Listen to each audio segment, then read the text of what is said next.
Hey fellow heathens, it's Liz, and I am here for a hashtag working with the decks video. I wanted to highlight the Spread Machines cards and Oracle because I have been working with this deck the last few days, and I've been really impressed with it, and I kind of wanted to share my experience with you guys, as well as to share with you a worksheet page that has the Celtic Cross spread, and I made it my own and called it the Way Forward spread, and I'll talk about this in a little bit. But this deck, first of all, I have shown this on my channel, but I haven't highlighted it like individually. But what I did was I took as many of the cards as I felt pertained to, the things that I wanted to target, and I left a few in this box so that I could have all of the cards together in this box. So I found things that might have been a little bit repetitive, or words that I needed to cut out just so that I could keep everything in here. I have both guidebooks in here as well. And basically I have like a monster deck in here, as opposed to like grabbing this and grabbing the other expansion pack. I wanted to just grab this. So this deck is amazing. This is obviously 2-in-1, so you can see the two different backs and the two colored edging. One of them is lavender and one of them is like a matte silver. It's about 350 GSM, really thick, nice art paper with a matte finish. It's pretty much impossible to riffle shuffle this entire thing, but I kind of like divide it and then riffle shuffle it, and then kind of riffle shuffle it again, splitting the decks again. But there's something to be said, and I don't know why this has been sitting on my shelf.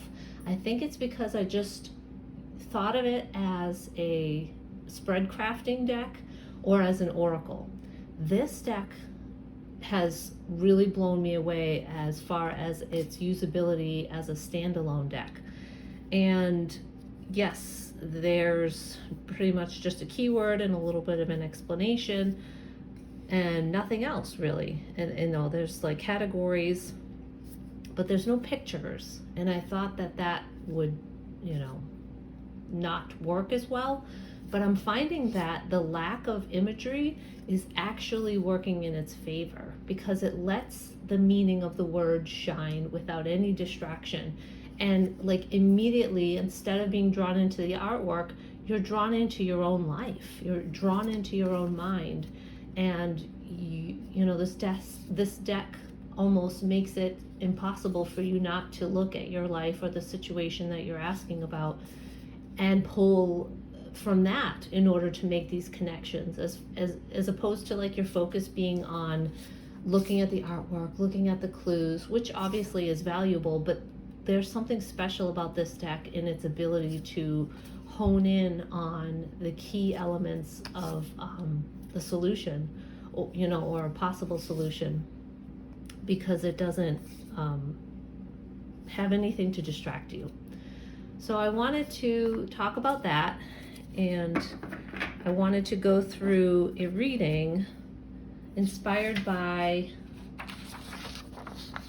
Dawn Michelle over at Boho Tarot and Lisa Papez over at Supportive Tarot. They kind of did two videos, which I'll link in the description box, in defense of the Celtic Cross, because the Celtic Cross is basically, and there's different position titles for each of these positions, but the basic structure is the same. And I kind of tailored it to what I wanted to see and what makes sense to me.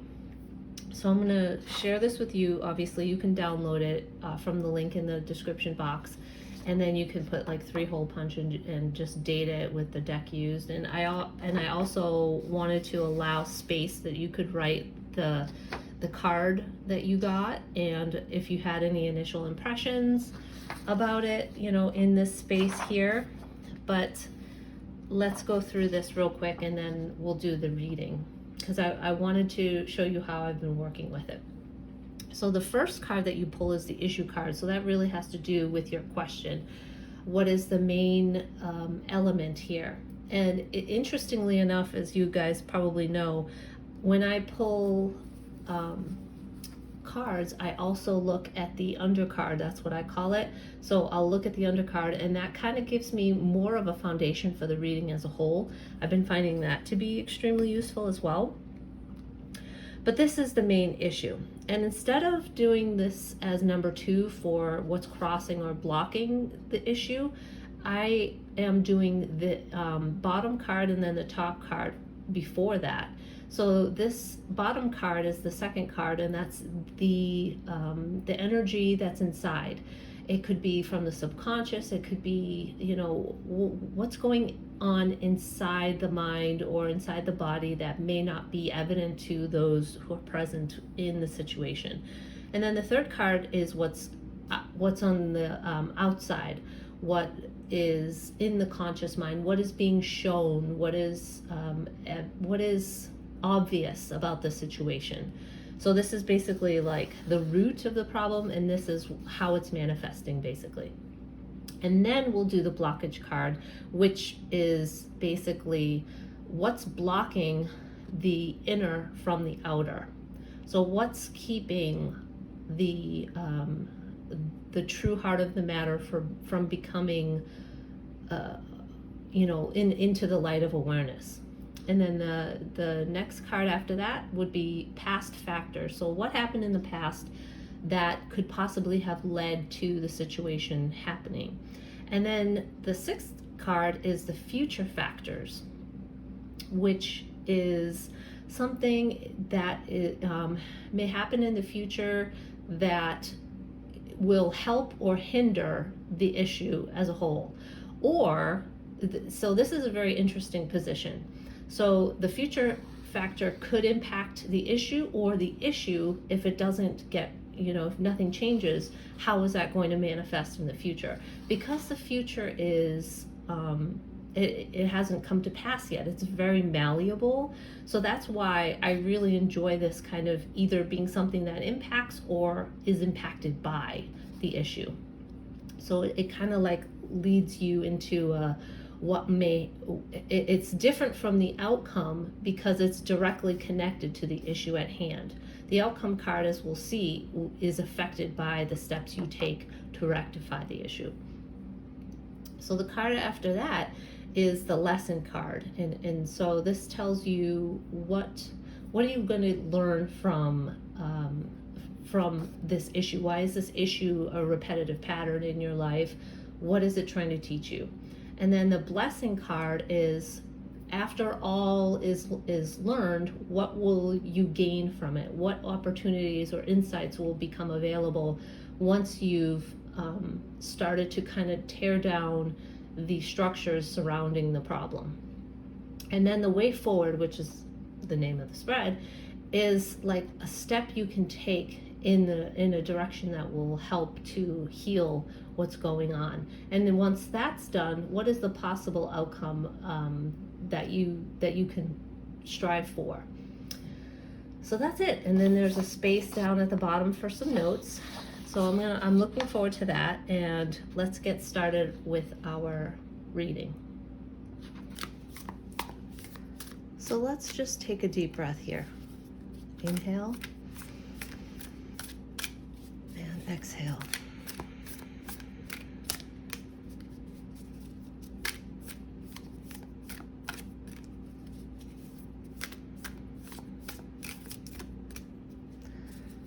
So let's think about a relationship issue. Let's think about an issue that you or another may be having regarding not feeling validated or heard by someone. So there may be an issue that continues to manifest in your life that you're not sure how to move forward. So either you're not being heard and understood, or you're not understanding or hearing the viewpoint of another. It could be in a romantic relationship, or familial relationship, or coworker relationship.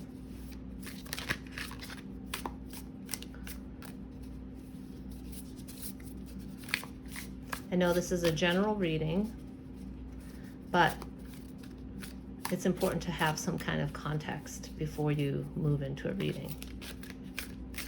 And then we'll talk about the spread positions. So what is the main issue?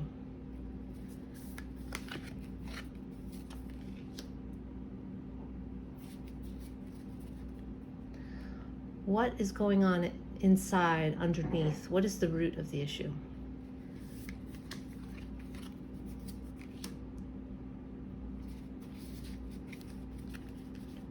What is manifesting on the outside or in the conscious mind and world surrounding this issue?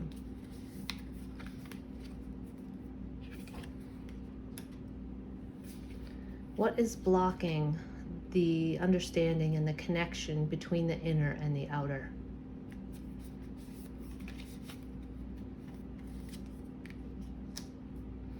What are some issues from the past that may have led to this issue that we're experiencing today?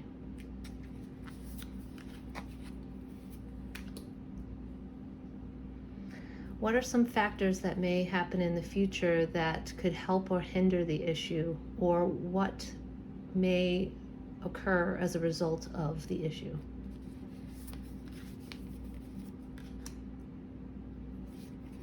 What is the lesson that we might learn from this?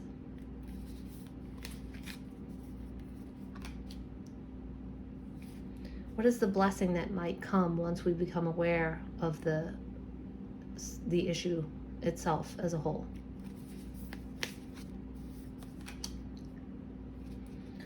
What is the next step? What is the way forward to begin the healing process?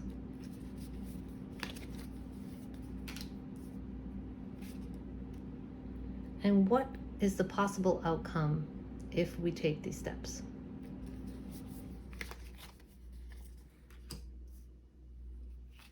Okay.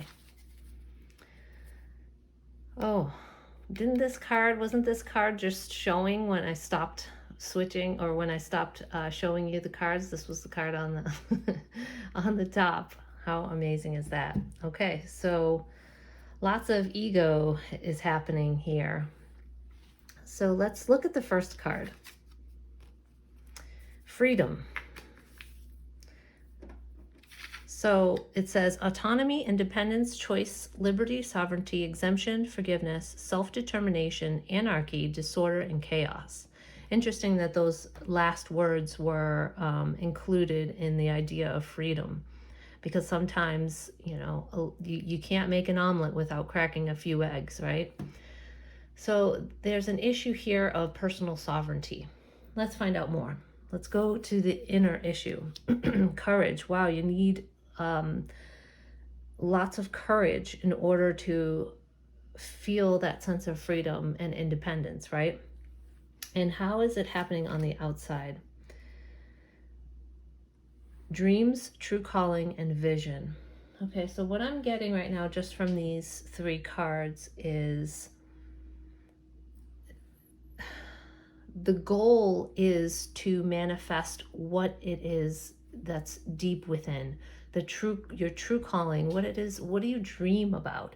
And it takes courage to feel the sense of freedom once you've achieved the vision that you have, right? So sometimes we can feel stuck if when we're with people, or we have this desire to behave in a certain way, or to have them treat us in a certain way. Sometimes it doesn't happen that way. And maybe we need the courage to express what it is that we truly want. So what is it that's blocking that?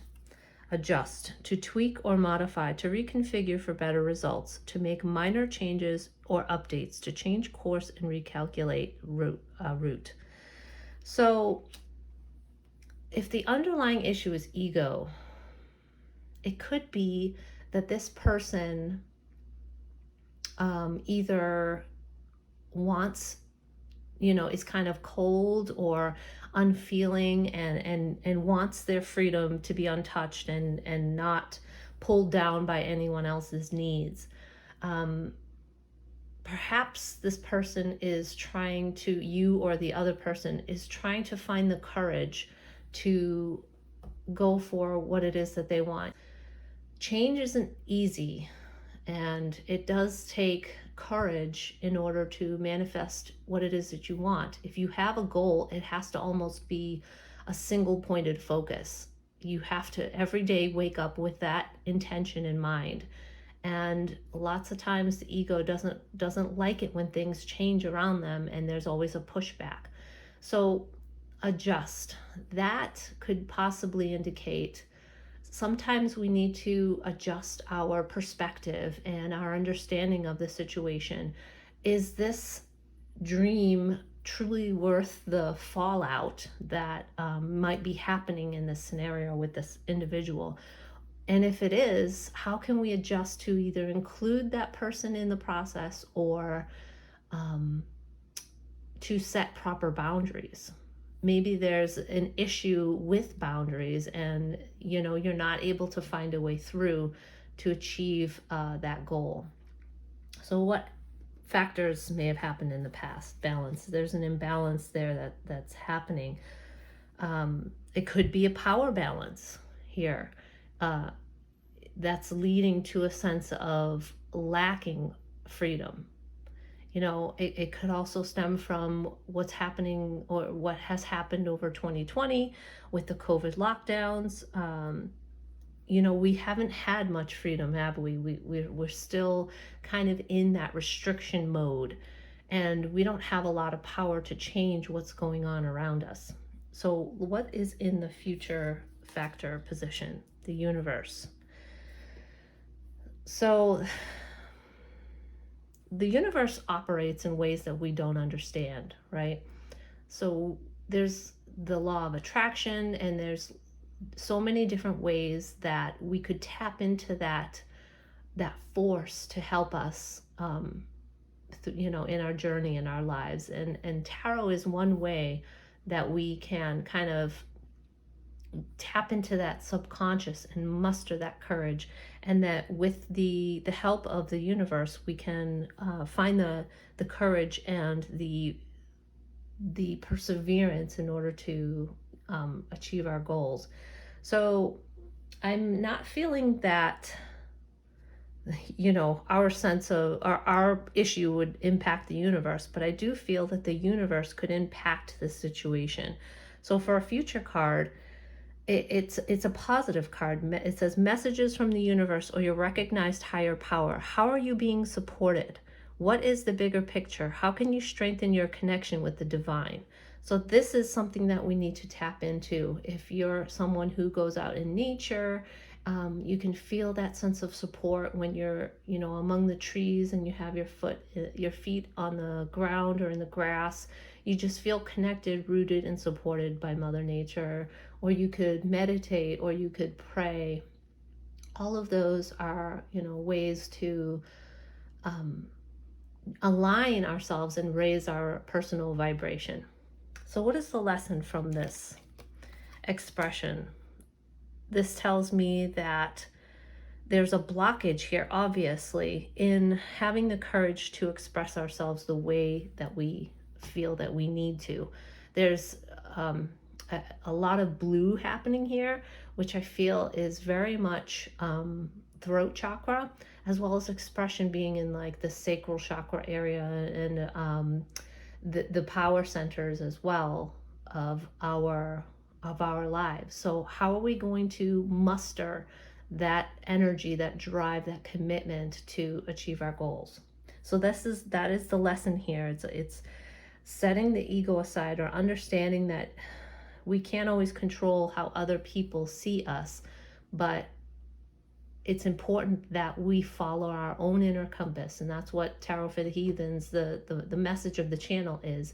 It's to find that that power to dig deep and to live your own true best life according to your own you know, desires and what you feel is going to give you the best, happiest life.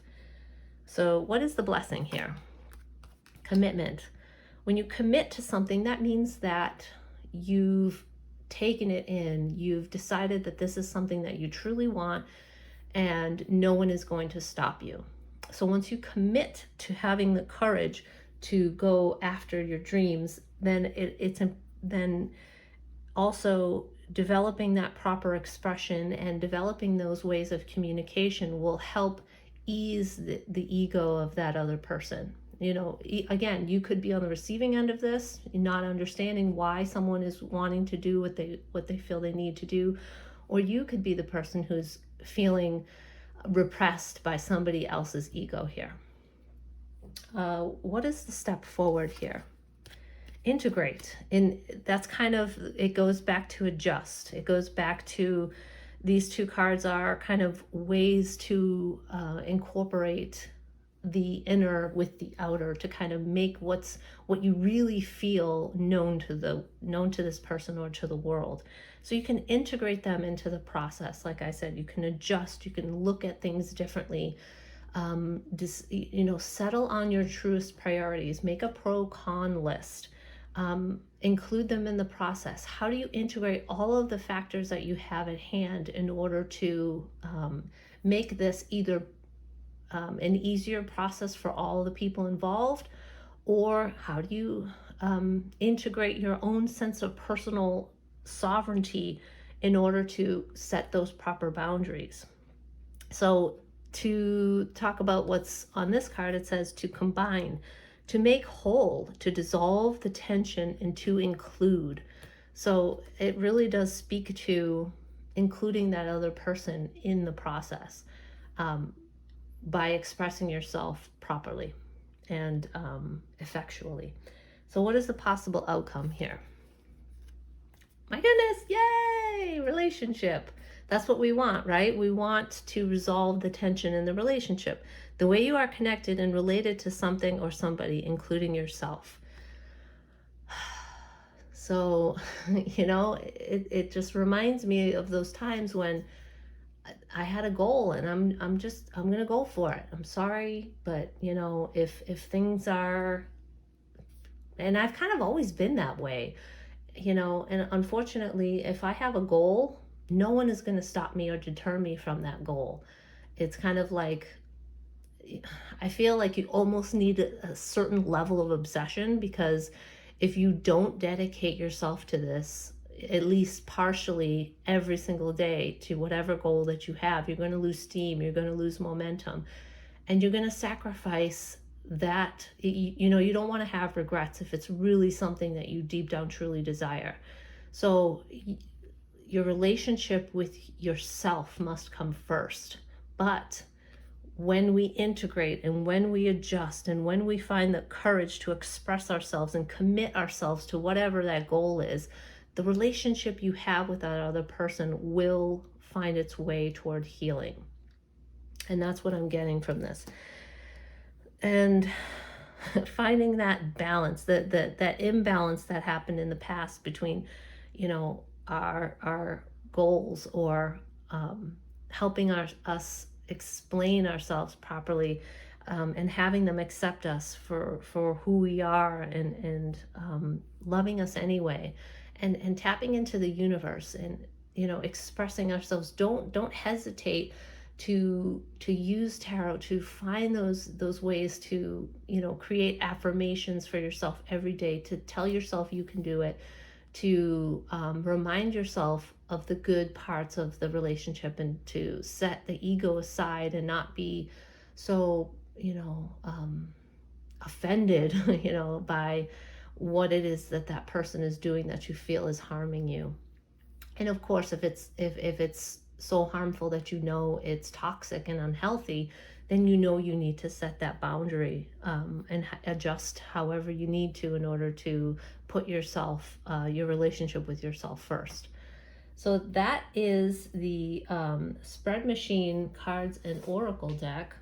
And I just wanted to show you, it's just, I don't know, like, if you think about it, if these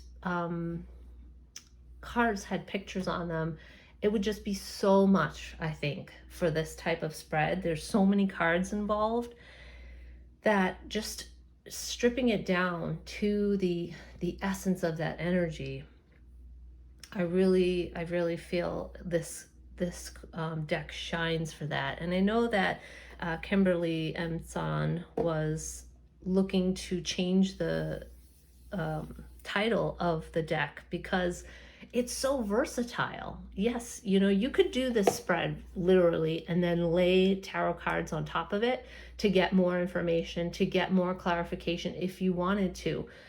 But for me, I'm finding that just this, like, I don't want to confuse my initial impressions too much by adding too many layers. You know, that's up to you. You can decide however you want. But I felt that for the Celtic Cross, I love the idea of using this deck because it really, it helps like kind of like be more of a cohesive factor among the cards. So feel free to download it and let me know your thoughts. Do you have this deck? Do you enjoy this deck? Do you use it to craft spreads? Do you use it as like a 3-card clarification or oracle or whatever it is? I'd love to hear your thoughts, and I look forward to seeing you guys again soon.